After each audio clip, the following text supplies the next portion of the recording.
மங்கிய மாலை வெளிச்சத்தில் ஒரு அபூர்வ உருவம் அவர்களுக்கு எதிரே வந்து கொண்டிருந்தது.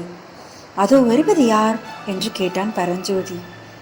பார்த்தாலே தெரியவில்லையா? திகம்பர சமண முனிவர் வருகிறார் என்றார் புத்த பிஷு. சமண முனிவர்கள் இன்னும் இங்கே இருக்கிறார்களா என்று பரஞ்சோதி கேட்டான்.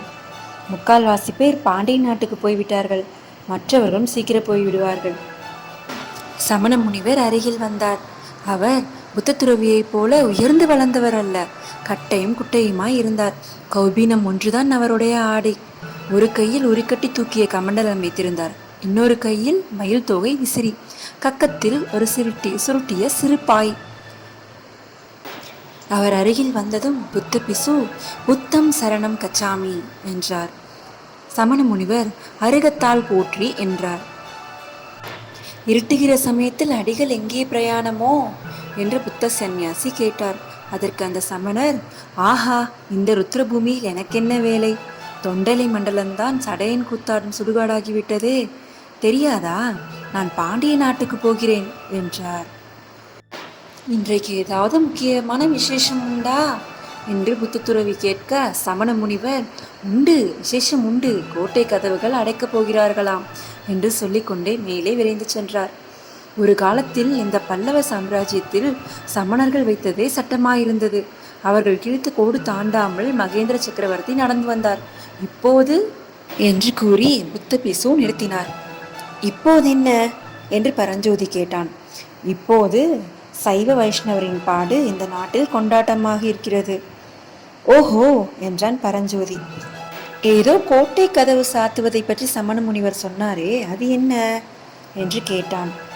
அதோ பார் என்றார் சந்நியாசி. சாலையில் அந்த சமயத்தில் ஒரு முடுக்கு திரும்பினார்கள். எதிரே காஞ்சி மாநகரின் தெற்கு கோட்டை வாசல் தெரிந்தது. கோட்டை வாசலின் பிரம்மாண்டமான கதவுகள் மூடியிருந்தன. கோட்டை மதிலை சேர்ந்தாற்போல் பெரிய அகழி இருந்தது.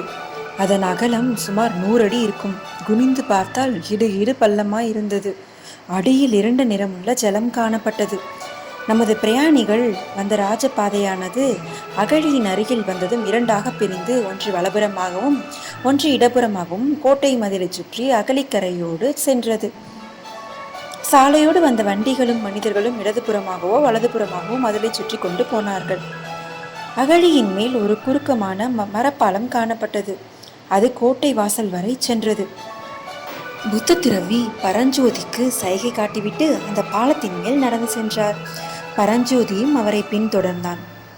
இது என்ன இவ்வளவு சின்ன பாலமாக இருக்கிறதே? கோட்டைக்குள் வண்டிகளும் வாகனங்களும் எப்படி போகும் என்று கேட்டான் பரஞ்சோதி. இந்த வாசல் வழியாக போக முடியாது.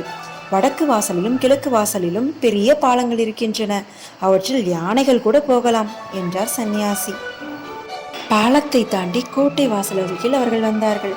அங்கே ஒரு சேமக்கலம் கட்டி தொங்கிற்று. பக்கத்தில் ஒரு கட்டையும் இருந்தது. கட்டையை எடுத்து சேமக்கலத்தில் ஒரு தட்டு தட்டினார் சந்நியாசி. மேலே இருந்து யார் அங்கே என்று குரல் கேட்டது. கோட்டை வாசலின் மேல் மாடத்திலிருந்து ஒருவன் எட்டி பார்த்தான். சிவகாமியின் சபதம் மீண்டும் தொடரும். இணைந்திருங்கள் என்னுடனும் கல்கியுடனும். நன்றி.